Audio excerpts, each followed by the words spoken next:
오늘 우리에게 주신 하나님의 말씀은 요한계시록 말씀입니다. 3장 21절과 22절, 7장 9절과 12절 말씀입니다. 설교 제목은 이기는 그에게는 입니다. 이기는 그에게는 내가 내 보좌에 함께 앉게 하여 주기를, 내가 이기고 아버지 보좌에 함께 앉은 것과 같이 하리라. 귀 있는 자는 성령이 교회들에게 하시는 말씀을 들을지어다. 일 후에 내가 보니 각 나라와 족속과 백성과 방언에서 아무도 능히 셀 수 없는 큰 무리가 나와 흰 옷을 입고 손에 종려가지를 들고 보호자 앞과 어린 양 앞에 서서 큰 소리로 외쳐 이르되, 구원하심이 보호자에 앉으신 우리 하나님과 어린 양에게 있도다 하니 11, 12절 합독합니다. 시작.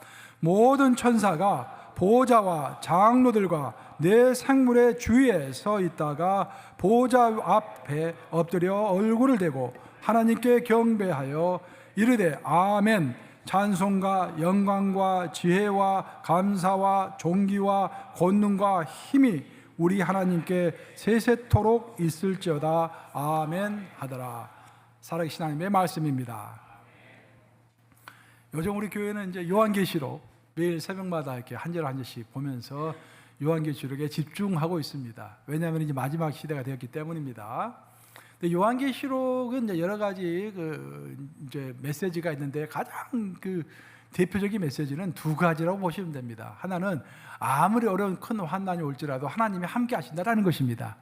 그러니까 너무 염려하지 말라는 거예요. 하나님이 함께 하시니까.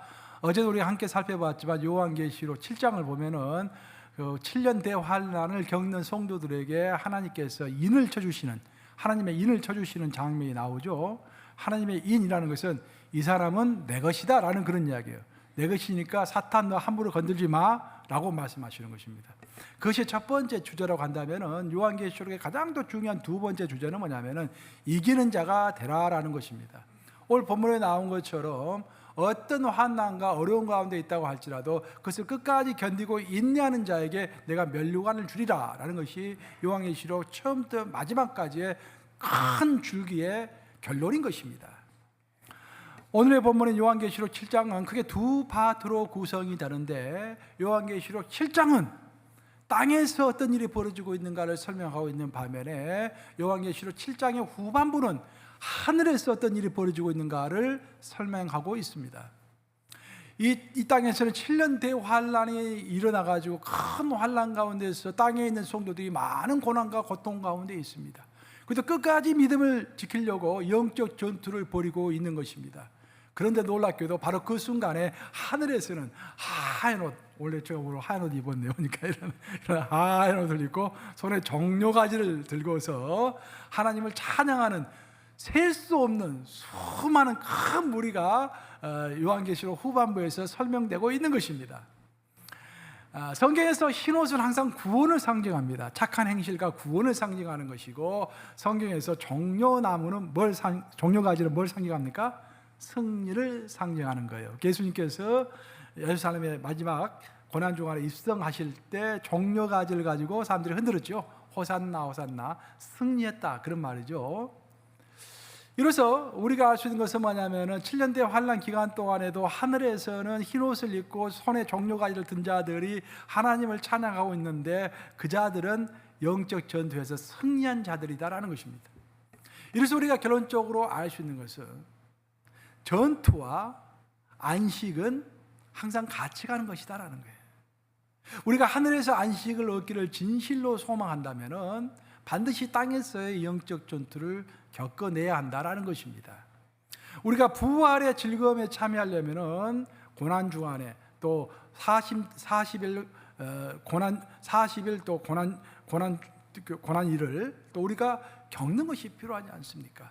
마찬가지로 신앙의 세계에서는 영적 전투에서 승리하여서 이기는 자가 되어야만이 하늘에서 흰옷을 입고 안식을 누릴 수 있다라는 그런 말을 하는 것입니다. 그래서 우리가 신앙생활 할 때 참 현명하게 여러분 신앙생활 할 필요가 있습니다. 진실로 현명하게 신앙생활 할 필요가 있어요. 저는 목사로서 그것이 가장 안타까워요. 여러분 성경을 자세히 읽어보세요. 성경에서는 평안하라, 안식하라 그런 말이 많이 나옵니까? 아니면 깨어 있으라, 열심히 하라, 죽도록 충성하라 그런 말이 더 많이 나옵니까? 후자의 부분이 거의 80%예요. 평안에 대해서 말씀하시는 것은 거의 20%밖에 안 됩니다. 근데 우리가 주로 찾아서 읽는 성경 구절은 그 20%를 거의 찾아서 읽는 거예요. 그러니까 우리는 착각하는 거예요. 성경은 전부 평안하라, 안식하라 그렇게만 말하고 있는 것으로 착각을 하는 것입니다. 절대 그렇지 않습니다. 이게 좀 답답해요. 아니 목사로서 이제 그런 현실을 보면은. 그래서 누가 현명한가? 성경에서 말한 대로 깨어서 하늘을 준비하는 자들이 진짜 현명한 것입니다. 진짜 현명한 거예요. 자, 예수님이 이렇게 말씀하십니다. 요한계시록 3장 21절 한번 같이 읽어보겠습니다. 시작. 이기는 그에게는 내가 내 보호자와 함께 앉게 하여 주기를 내가 이기고 아버지 보호자에 함께 앉은 것과 같이 하리라. 와, 얼마나 중요한 말입니까? 우리가 이기면은, 이 땅에서 이기면은 예수님께서 한 가지 보상을 주시는데 그 보상은 뭐냐면은 하늘 보좌에 예수님이 앉아 계시는데 예수님이 앉아 계시는 보좌에 예수님이 약간 몸을 틀고서 내 옆에 앉아라 하신다라는 거예요, 이게. 그러니까 우리가 하늘에서 예수님과 함께 앉을 수 있는 특권을 누린다라는 것입니다.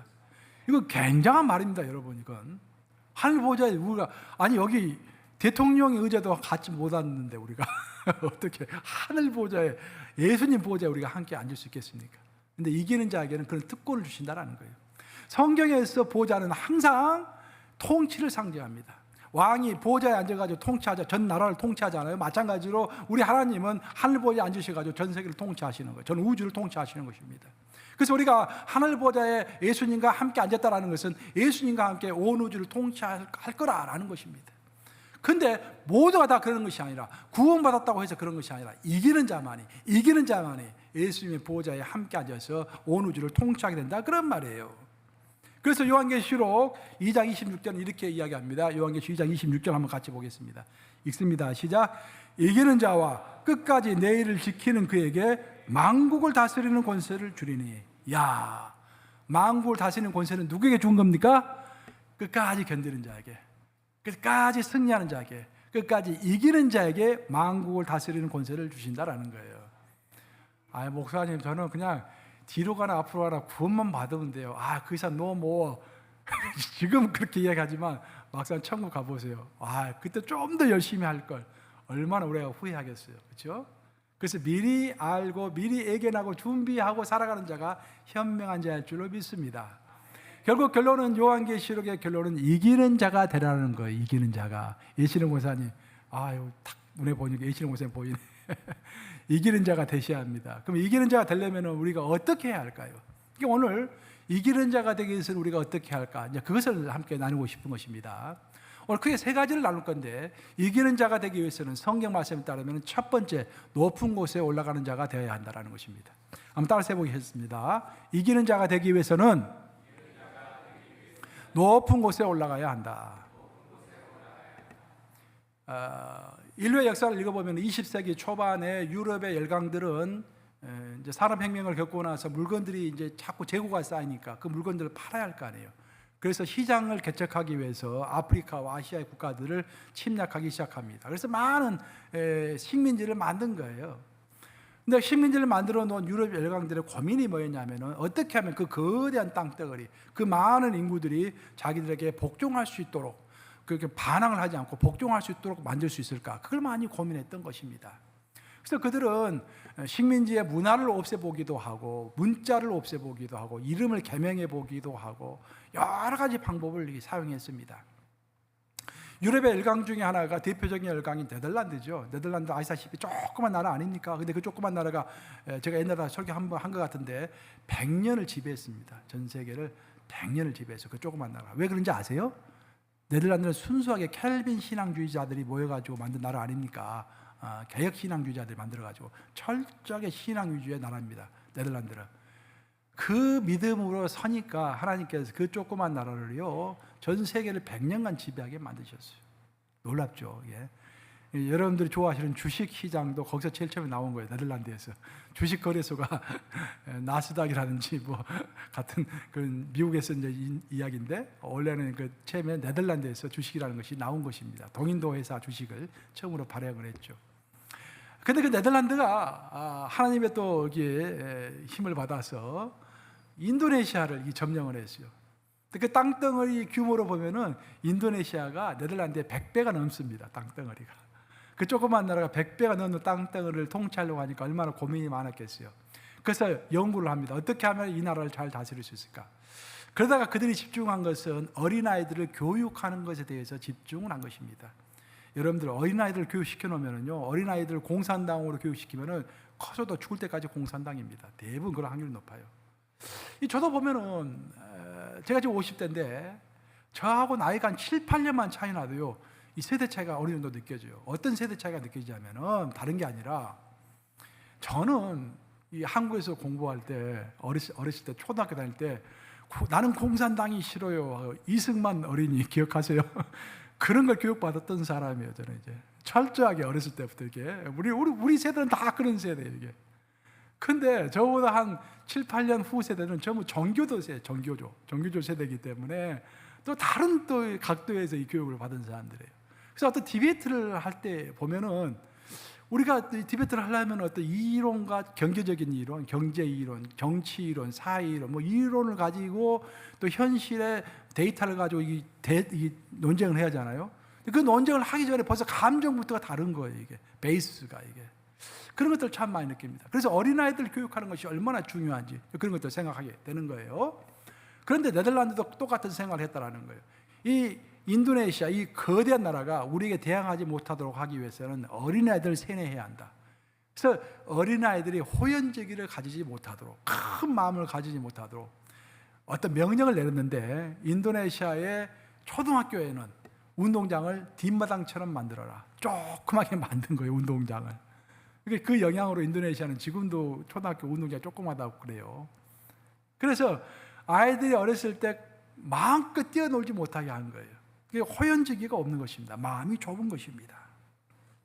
이런 현상은 우리 신앙생활에도 그대로 적용이 된다고 하겠습니다. 사탄이 우리 믿는 자들을 공격할 때 몇 가지 기본적인 전략이 있어요. 기본적인 전략이 있습니다. 몇 가지. 그 중에 대표적인 전략이 하나가 뭐냐면은 우리의 마음을 좁게 하는 것입니다. 이 사탄이 하는 전법입니다. 우리의 마음을 자꾸 좁게 만드는 거예요. 멀리 보지 못하고 가까이 보게 만들고, 하늘을 보지 못하고 땅의 것만 보게 만들고, 내 바로 있는 옆에 있는 사람만 보게 만들고, 현상만 보게 만드는 것입니다.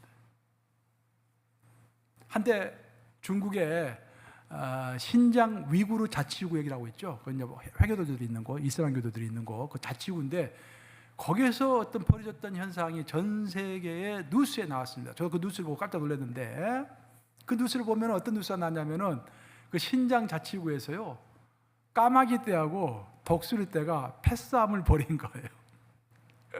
난 처음에 그 제목을 보고 이게 무슨 말인가? 독수리하고 까마귀가 싸우는 것이 말이 됩니까, 여러분? 이게 말이 안 되잖아요. 그 화면을 이렇게 쭉 보여주는데 거기서 50분간 싸웠다고 그래요. 독수리 떼하고 까마귀 떼하고. 누가 이긴지 아세요? 까마귀 떼가 이긴 거예요, 거기서. 근데 그게 나중에 알고 봤더니 거기서만 그런 게 아니라 주로 까마귀들이 독수리한테 이긴다라는 거예요. 왜냐하면 수가 많기 때문에. 그 왜 까마귀하고 독수리가 싸우는가? 먹잇감 때문에 싸운다라는 것입니다. 겨울이 되면은 겨울 철새들이 이제 이동을 하면서 막 날개 치다가 이동하면은 힘이 빠진 철새들이 이제 땅에 떨어져 죽잖아요. 청동 오리 같은 거 이제 죽잖아요. 날아가다가 힘이 없으면은. 그러면 그것들이 논두렁 같은 데 이제 펼쳐 길거리 같은 데 있는 거예요. 그 먹이를 두고서 까마귀도 잡식성, 그리고 독수리도 잡식성, 식물, 동물 다 먹는 거예요. 그래서 그 먹이를 두고 서로 싸우는데 까마귀들이 대동단결한다는 거예요. 그래서 수가 많기 때문에 독수들이 이 전쟁을 하면 지고 난다는 것입니다.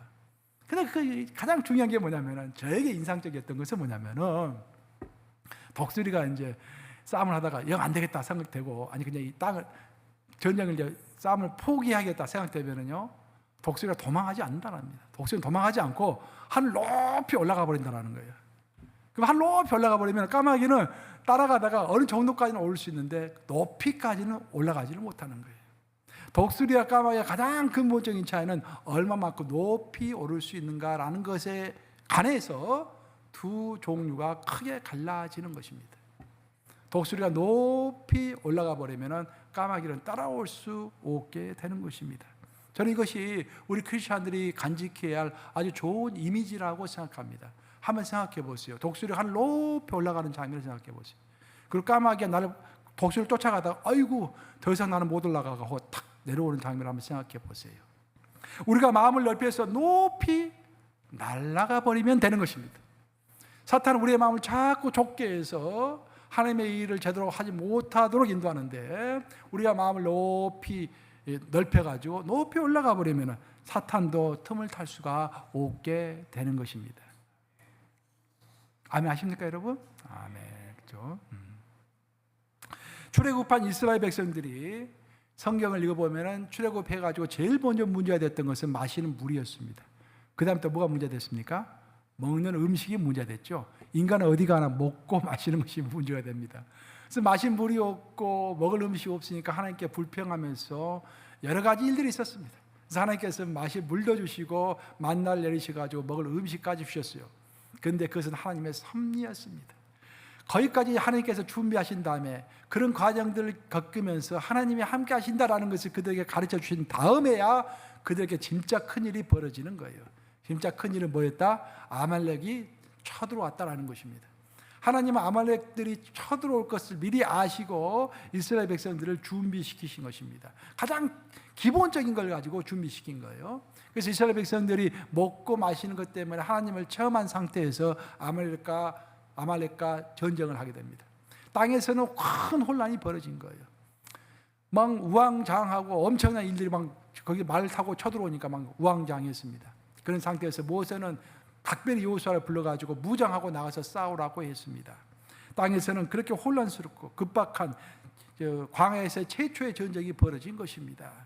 이 혼란스럽고 다급한 상황을 맞이해서 모세는 이렇게 말하고 있습니다. 출애굽기 17장 9절 우리 함께 같이 읽어보겠습니다. 시작. 모세가 여호수아에게 이르되 우리를 위하여 사람들을 택하여 나가서 아말렉과 싸우라. 내가 하나님의 지팡이를 손에 잡고 산 꼭대기에 서리라. 자, 어디에 서는 겁니까? 산 꼭대기에 서는 것입니다. 산 꼭대기. 여호수아가 땅에서 싸울 때 모든 사람이 다 땅에서 싸우면 안 되는 것입니다. 어떤 사람은 산 꼭대기로 올라가야 하는 것입니다. 거기서 하나님을 만나야 하는 것입니다. 이 말은 아주 많은 의미가 있습니다. 산 꼭대기까지 올라갔다라는 것은 아주 많은 의미가 있는 거예요. 여러분 등산 한번 자주 가십니까 여러분? 저는 이제 월요일날 쉬는 날인데 월요일날도 화요일로 설교 준비하기도 해서 바쁠 때는 못 가지만 웬만하면은 저는 월요일날은 베어 마운틴 가려고 노력을 많이 해요. 베어 마운틴 가면은요, 산꼭대에 올라가면은요, 이야, 진짜 그 허드슨강이 그렇게 조그맣게 보여요. 조그맣게 보이고 모든 것이 한눈에 싹 들어옵니다. 산꼭대에 가면은 모든 세상이 작아 보이는 것입니다. 모든 세상이 산꼭대기에서는 한눈에 보이는 것입니다. 그 작아진 세상을 보면서, 한눈에 보이는 세상을 보면서 내 안에 있는 문제도 아무리 크다고 할지라도 작아지는 것입니다.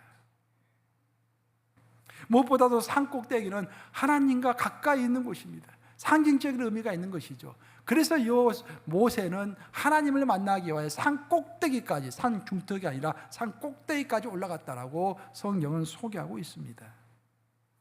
그곳에서 산 꼭대기에서 모세는 땅에서 벌어지고 있는 일, 땅에서 벌어지고 있는 전쟁을 한눈에 조망할 수가 있었습니다. 한눈에 볼 수 있었다는 것입니다. 우리는 어떤 사건에 매몰되어 있을 때는 한눈에 크게 그 사건을 보지 못하는 경우가 허다합니다. 하지만 그 사건에서 떼어져 나와서 산 꼭대기에 올라서 기도 가운데서 그 사건 전체를 조망했을 때 내 인생 50년이, 내 인생 10년이, 아니 지난 한 달 동안에 한눈에 보이는 것입니다. 여러분, 이기는 자가 진정 되기를 원하십니까? 우리가 산 꼭대기에 있어야 할 줄로 믿습니다. 산 꼭대기에. 산 꼭대기에 있다라는 말은 땅에서 벌어지는 일들을 보고서 일희일비하지 않는다라는 거예요. 일희일비하지 않는다라는 거예요. 제가 어제 밤에 설교다가 어쩐 설교가 좀 빨리 끝났어요, 어제는. 그래서 시간 좀 남아서 한두 시간 독서를 해서 제가. 근데 이제 철학의 위로라는 그런 책이 있어요. 철학의 위로라는 이제 로마 시대 마지막 철학자가 신학자이며 철학자인 이제 분이 쓴 책인데 여러분 시간 있으면 한번 읽어보세요. 저는 잘 몰랐는데 그 책 서문을 쭉 읽어보니까 전 세계에서 팔린 책 중에서 성경 다음으로 많이 팔린 책이 몇 권 있는데, 신학서적 중에서 성경 다음으로 가장 많이 팔린 책 중에 한 권이 바로 그 책이라고 하더라고요. 철학의 위로라는 책. 그 저자는 소로마 제국이 멸망하고 나서 동고투족, 서고투족이 이제 세워졌잖아요. 그 동고투족에서 총리까지 올랐던 사람입니다. 그러니까 로마 시대 마지막, 그러니까 고대 로마 시대 최고의 지성인이면서 중세 시대가 오기 바로 직전까지 살았던 그런 사람이에요. 굉장히 촉망받았던 사람인데 결국 윗자리에 있으니까 누명을 쓰고서 이제 감옥에 가서 사형 언도를 받게 됩니다. 그래서 사형을 기다리면서 한 2, 3년 동안 기다리면서 책을 썼어요. 그 중에 하나가 철학의 위로라는 책입니다. 이제 철학의 여신이 나타나가지고 그를 위로하는 거예요. 그래서 신학적으로 묘사를 했습니다. 철학적인 주제를 신학적으로 묘사를 해서 그 책의 주제가 토마스 아퀴나스가 쓴 스콜라 철학. 그러니까 우리 기독교의 중세 천년은 스콜라 철학의 시대입니다. 토마스 아퀴나스가 신학을 정립을 했잖아요. 그걸로 운영됐던, 천년이 운영됐던 그 시대입니다. 그 천년의 주제를 이 사람이 제시를 한 거예요. 철학의 위로라는 책으로 제시를 한 거예요. 근데 제가 은혜를 받았던 부분은 뭐냐면 맨 첫 부분을 읽어보면 이런 구절이 나와요. 인생이란 무엇인가? 인생이란 물레방아와 같은 것이다. 이게 무슨 말인가? 여러분, 물레방아가 빙빙 돌잖아요. 근데 자기가 옛날에는 제상으로서 동고투족 그 왕국에서 왕 다음으로 가는 제2인자가 있었다는 거예요. 근데 물레가 삥 돌다 보니까 밑으로 툭 내려가가지고 이제 감옥에 갇혀가지고 죽을 운명에 처해졌다는 거예요, 이게. 그런데 자기는 죽었고 인생이 다 끝났다고 생각했는데 그 감옥에서 하나님을 깊게 만난 거예요. 철학도 깊게 만나고 하나님도 깊게 만나고. 그래서 물레방아는 계속 도니까 자기는 죽었다 생각했는데 쭉 돌아와서 다시 위에 있다라고 고백을 하고 있는 것입니다. 야, 그러면서 그가 하는 소리가 뭐냐면은 인생은 불평할 것이 하나도 없다라는 거예요. 왜? 인생의 물레방아는 계속 돌고 있기 때문에. 그래서 개인의 삶도 마찬가지고 국가의 삶도 마찬가지고 교회의 삶도 마찬가지다라는 것입니다. 그래서 그는 자기의 인생을 가지고 일희일비하지 않는다. 자기가 인생을 돌아봤을 때 가장 후회가 되는 것이 일희일비했던 것이 가장 후회가 된다라고 적고 있습니다. 제가 언젠가 은퇴하는 목사님, 그 목사님이 초청해서 갔었는데 그 은퇴하는 목사님이 기도하면서 그런 기도를 하시더라고요. 지금도 생생하게 기억하는데 목사님 기도 내용이 뭐냐면은, 주님, 제가 목회하면서 나는 너무도 자주 일희일비했음을 주님 앞에서 회개합니다. 목회의 주인은 주님이신데 제가 조금만 형통하면 너무 기뻐했고 조금만 어려운 일이 생기면 너무 슬퍼했습니다. 그러나 그것은 믿음이 아니었습니다. 주님, 제가 회개합니다 라고 기도하시더라고요. 만인 앞에서, 후배 목사님들 앞에서 그렇게 기도하시더라고요. 내 마음이 크게 울렸어요. 믿는 자가 산 꼭대기에 있다라는 말은 땅의 전체 그림을 보고 있다는 것입니다. 믿음 산 꼭대기에 올라가지고 내 인생 전체를 조망하면서 내 인생 전체는 우리 하나님의 섭리 가운데서 움직이고 있는 것이라는 것을 보고 있는 거예요. 그러면서 좋은 일이 생겨도 하나님의 섭리요, 나쁜 일이 생겨도 하나님의 섭리요, 모든 것이 결국은 합력하여 서로를 이룰 것이다라는 것을 먼 산꼭대기에서 보면서 마음에 결단을 하는 것입니다. 이 땅에서 벌어지는 모든 일이 하나님의 섭리 가운데 있을 줄로 믿습니다. 그래서 산꼭대기로 올라가는 자는 섭리의 주인 되시는 하나님만 결단코 의지하겠다고 결단을 하는 것입니다. 이런 믿음의 사람이 다 되시기를 우리 주님의 이름으로 축원합니다.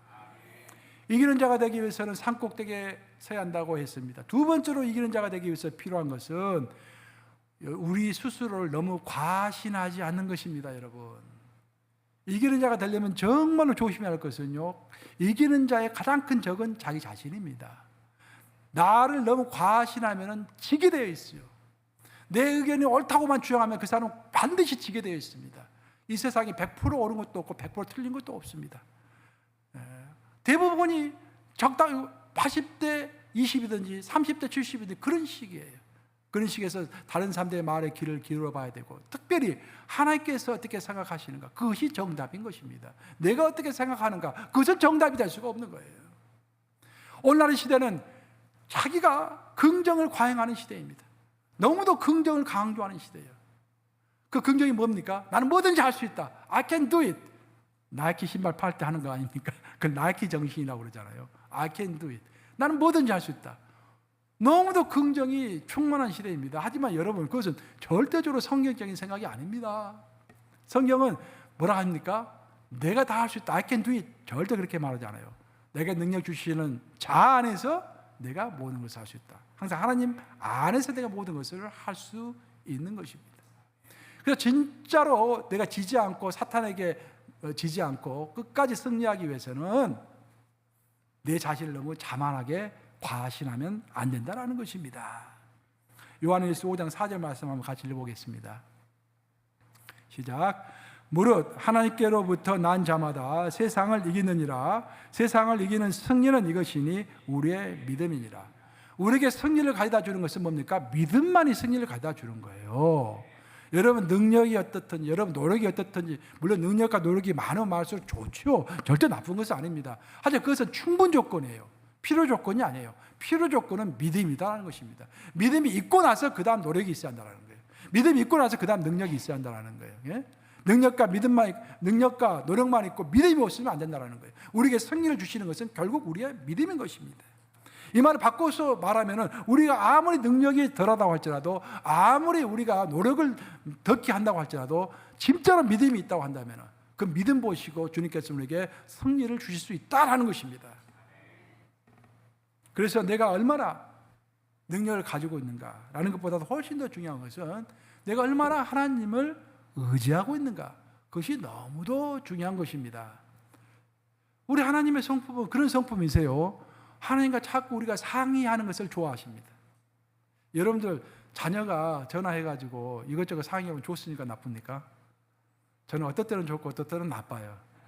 아빠 무슨 선물 사줄까? 이번에 생일 때 전화해서 아빠 무슨 선물 사줄까? 상의하면 너무 기쁜데, 아빠 내가 뭐 스트레스 받고 회사 뭐 그런 이야기 하면은 별로 듣기 좋지 않아. 근데 우리 하나님은 달라. 우리 하나님은 좋은 일이든 나쁜 일이든 모든 것을 기도로 상의하는 것을 즐겨받으시는 하나님이시다라는 거예요. 그래서 우리가 무엇을 내 능력으로 할 수 있음에도 불구하고 내가 그만 할 수 있을 것 같아. 그래도 하나님께 기도하면서 주님 도와주세요 라고 말하는 것을 하나님은 기뻐하신다라는 거예요. 네? 잘 기억해야 합니다, 여러분들. 그것들을. 사실 소년 다윗이 거인 골리앗을 이길 수가 없었습니다. 다윗의 능력으로는 이길 수가 없었어요. 하지만 다윗은 뭐라고 했습니까? 골리앗에게 하나님을 모욕되게 하는, 할례받지 못한 자, 내가 결단코 널 용서하지 않으리라. 하나님의 영광을 먼저 외쳤죠. 그래서 하나님의 뒷배경이 있었기 때문에, 그 소년 다윗은 별거 아니었지만 소년 다윗 뒷배경에 계시는 하나님이 크신 분이었기 때문에, 골리앗보다도 훨씬 더 크신 분이었기 때문에 골리앗을 물리칠 수 있었던 것입니다. 그래서 하나님을 의지하는 것, 하나님 안에 있는 것, 그것이 바로 이기는 자의 필수 요건인 것입니다. 많은 믿음의 실패가 있고 인생의 실패가 있잖아요, 우리가. 그럼 왜 실패하는가? 뭐 여러 가지 요인이 있지만 실패하는 가장 큰 요인은 뭐냐면은 우리가 한계를 정하지 않기 때문입니다. 여러분, 왜 우리는 부자가 되지 못할까요? 부의 한계를 정하지 않았기 때문인가요? 예를 들어 나는 10만 불만 벌면은 내 성공으로 여기겠다 하면은 대부분 다 성공할 겁니다. 다 부자라고 생각할 거예요. 근데 마음에 한계가 없는 거야. 그래서 10만 불 벌면은 100만 불이 벌고 싶고, 100만 불이 벌어지면은 1억 달러를 벌고 싶은 거예요. 그죠? 1억 달러를 벌고 나면은 10억 불을 벌고 싶은 거예요. 한계가 없기 때문에. 그러면서 인생이 돈 때문에 망하게 되는 것입니다. 그래서 우리 인생에는 한계가 필요한 것입니다. 전쟁사를 읽어보면은 제2차 세계대전이 벌어지고 나서 연합군층에서 제일 고민했던 것이 뭐냐면은 군사들의 사기가 엄청 저하가 된 거예요. 물론 히틀러가 워낙 처음에 치고 나와가지고 연전연승했잖아요. 그러니까 사기도 많이 떨어진 상태에서 특별히 군인들이 왜 그런지 모르겠지만 외상 후 스트레스 증후군, 이게 다 이렇게 많이 퍼진 거예요. 그러니까 외상 후 스트레스 증후군이 뭐냐면은 외상, 어떤 큰 충격적인 사건이 한번 벌어지잖아요. 그것은 그걸 시간이 지나면 떨쳐버려야 할 텐데 그 떨치지 못하고 계속 그것 때문에 스트레스를 받는 거예요. 너무도 많은 병사들이 그 증상을 갖고 있어가지고 연합국 측에서 그걸 조사하게 됩니다. 왜 이런 병이 생기는 것일까? 알게 된 게 뭐냐면 거기서 조사 결과를 보면 참 흥미로운데요.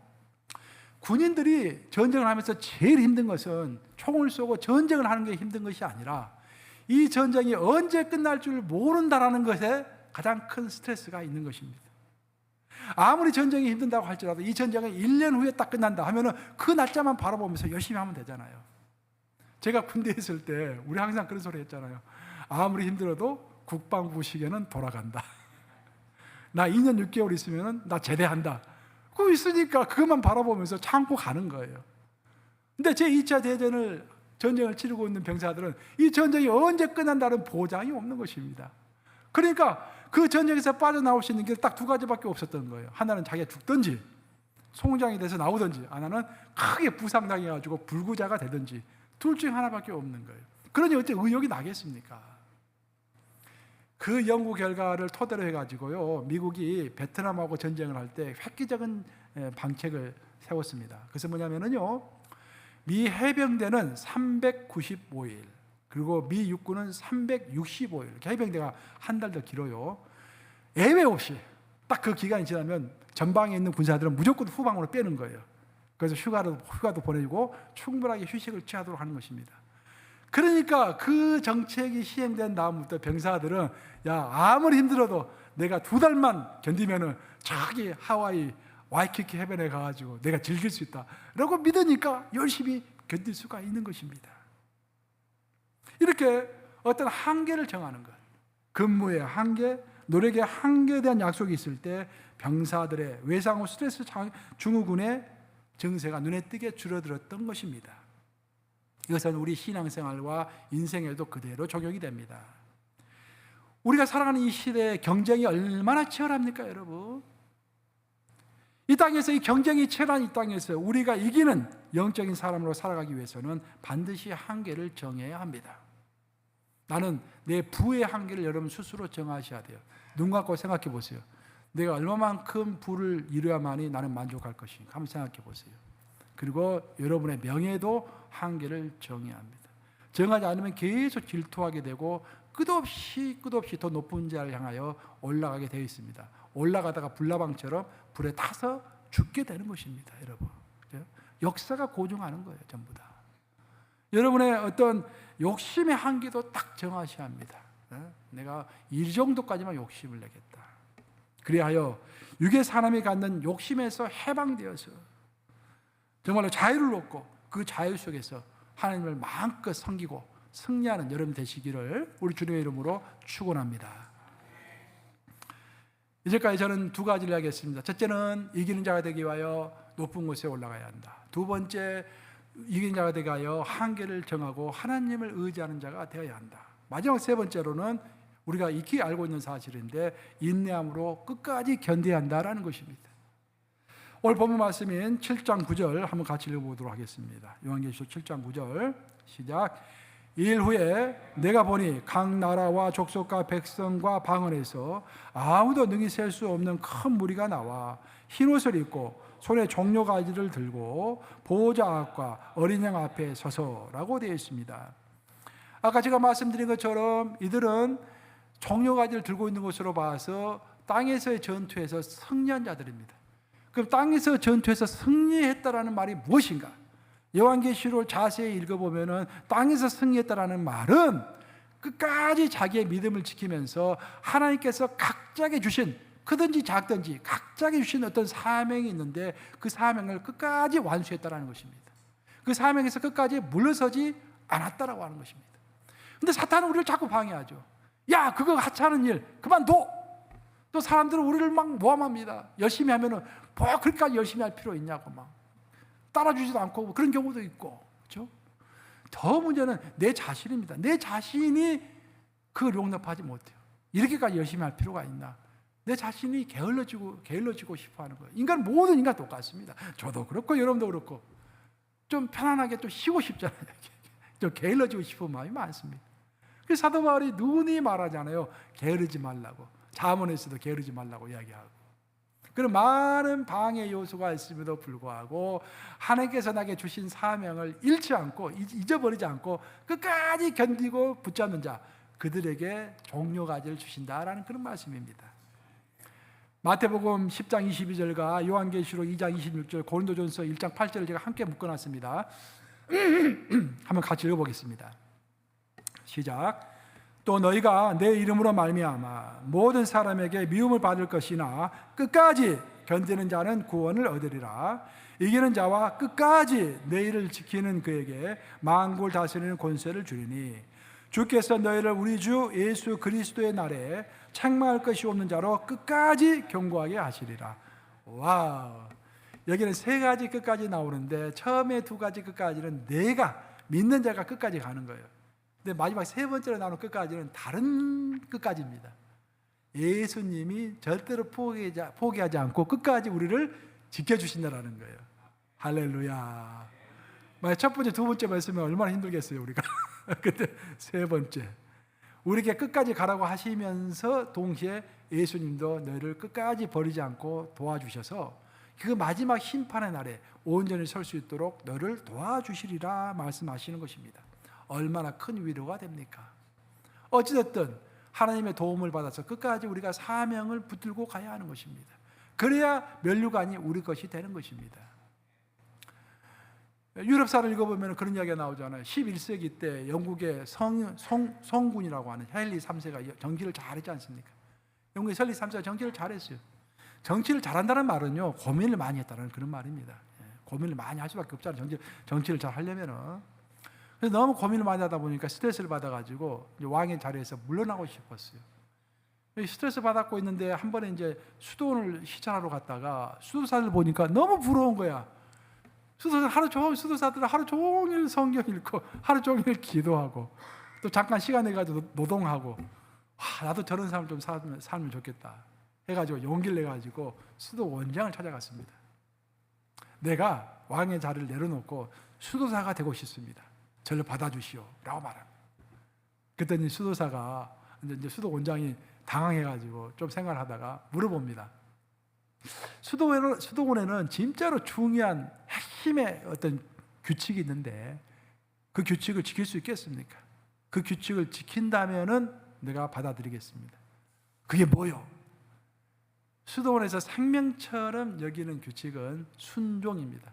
그러니까 정주, 순종 그렇게 나가잖아요. 베네딕트 수도원 보면은 정주, 한 곳에 머무는 것. 수도사들은요, 베네딕트가 이제 수도원을 시작했잖아요. 근데 베네딕트가 쓴 제일 유명한 책이 베네딕트 수도 규칙이라는 책이에요. 그 책은 여러분들 꼭 한 번씩 읽어봐야 돼요. 왜냐하면 캐톨릭의 근저에 흐르는 사상이 무엇인가, 그것은 거기에 다 나와 있습니다. 거기에. 캐톨릭은 우리가 보면 겉으로 보이는 캐톨릭은 많이 부패해 있지만 캐톨릭의 그 가장 핵심부에는 수도사가 있어요. 수도원이 있어요. 그 수도원은 살아 있습니다. 파랗파라 살아 있어요. 그 수도 규칙을 베네딕트가 잘 만들어 놓은 거예요. 근데 베네딕트가 수도 규칙 중에서 세 가지를 반드시 한다고 했는데 첫 번째가 정주. 한 곳에 들어가면 절대 나오지 않는 거예요. 그래서 수도원에 딱 들어가는 수도사와 수녀들은요, 들어갈 때부터 맹세를 하고 들어갑니다. 내가 송장이 되어서 나올 때까지는 여기서 나오지 않겠다 하고 들어가는 거예요. 정주. 한 번 발 디디면 끝까지 거기에 있는다. 그 다음 두 번째가 순종이에요. 순종. 그래서 이제 왕이 묻는 거예요. 헨리 3세에게. 당신 우리의 수도원의 진짜 철칙은 순종인데 순종할 수 있겠습니까? 헨리 3세가 답변합니다. 예수 그리스도의 이름으로 맹세하노니 저는 순종하겠습니다. 어떤 일이 있더라도 순종하겠습니다. 아, 그래요? 그러면 제가 첫 번째 명령을 내리겠습니다. 지금 당장 궁으로 돌아가서 당신이 하나님으로부터 받은 사명, 백성을 다스리는 일, 그 일을 잘 수행하시기 바랍니다. 할 말이 없잖아요. 자기 순종하겠다 분명히 이야기했잖아요.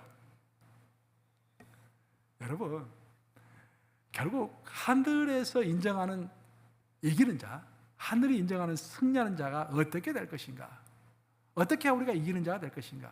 가장 중요한 것 중에 하나는 사명을 끝까지 감당하는 것입니다. 그 사명에 큰 사명도 있을 것이고 작은 사명도 있을 것이고, 어떤 사람 저는 그런 생각도 해요.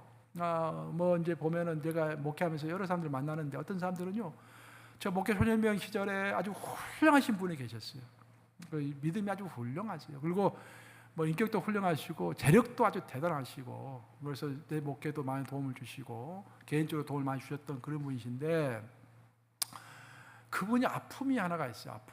아픔이 뭐냐면은 딸이 다 잘된, 애들도 다 잘됐는데 첫째 딸이 불구예요. 그래서 이렇게 됐어요, 몸이. 평생을 그 딸을 위해서 특수한 차를 구입하시고 항상 그 딸을 이렇게 이제 들었다 놨다 하면서 다시 다니시는 거예요. 그 딸 나이가 거의 40 가까이 되는데, 나한테 그러시더라고. 그 나이 드셔가지고 또 70 넘으셔도 또 계속 운동하신다는 거예요. 그 이유가 자기가 살아있는 동안은 딸을 이렇게 들고 다녀야 하기 때문에. 그분은 우리가 세상적으로 봤을 때는 훨씬 큰 일을 더 할 수도 있을 것 같지만, 어찌 보면은 그것이 그분의 사명인지도 몰라요. 사명이 뭐 대단한 일만 하는 것이 사명이 아닙니다, 여러분. 그 딸 아이 하나, 장력 불구자 된 그 딸 아이 하나 보살피는 것이 하나님 안에서 그분의 소명일지도 모릅니다. 하나님은 그것을 하나님이 가르쳐 주시겠죠. 그래서 우리가 어떤 사명과 소명을 받았든지 그것을 귀하게 여기고 그것을 끝까지 붙드는 자, 그 자가 곧 면류관을 받을 자일 줄로 믿습니다. 이제 말씀을 마무리합니다. 잘 아시는 이야기겠지만 남북전쟁 중에 그런 일이 있었다고 하지 않습니까? 남북전쟁이 일어났는데 처음에는 남군이 파죽지세로 몰고 올라왔어요. 북군이 계속 패배합니다. 그래서 불안해졌어요. 이제 강요들이 불안해가지고 링컨을 찾아와서 묻습니다. 각하, 과연 하나님은 우리 편일까요? 아니면 남군 편일까요? 근데 링컨이 그렇게 답변했다는 거 아니겠습니까? 나는 하나님이 북군 편인지 남군 편인지 별로 관심이 없습니다. 그거 하나님이 하실 일이고 내가 어떻게 하겠습니까? 다만 내가 염려하고 걱정하는 것은 내가 하나님 편이 아니 될까 봐서 그것만 걱정합니다. 우리가 하나님 편이 되면 되는 것입니다. 그거 다른 사람이 하나님 편이 되든지, 하나님이 다른 사람 편이 되든지 내 편이 되든지 그건 신경 쓸 일이 아닙니다. 그래서 하나님의 절대 주권에 속한 일입니다. 나는 다른 거 생각하지 말고 다른 사람 비교할 것도 없고, 다른 교회와도 비교할 것도 없고, 다른 나라와도 비교할 것도 없고, 다른 자식들과 비교할 것도 없고, 다른 가정과도 비교할 필요도 없고, 내 자신을 다른 사람과 비교할 필요도 없고, 오직 나는 하나님 편에 서 있는가, 내가 하나님께 온전히 순종하고 있는가, 바로 그 자가, 나는 하나님 편에 서 있다라고 고백하는 자가 바로 승리하는 자일 줄로 믿습니다. 오늘 제가 크게 3가지를 이야기했어요. 여러분 꼭 기억하세요. 첫째, 이기기 위해서는 높은 곳에 올라가야 한다. 둘째, 이기기 위해서는 인생의 한계를 정해야 한다. 세 번째, 이기기 위해서는 끝까지 사명을, 크고 작든지 사명을 감당해야 한다. 명심하심으로 승리하는 저와 여러분들 되시기를 우리 주님의 이름으로 축원합니다. 기도하시겠습니다.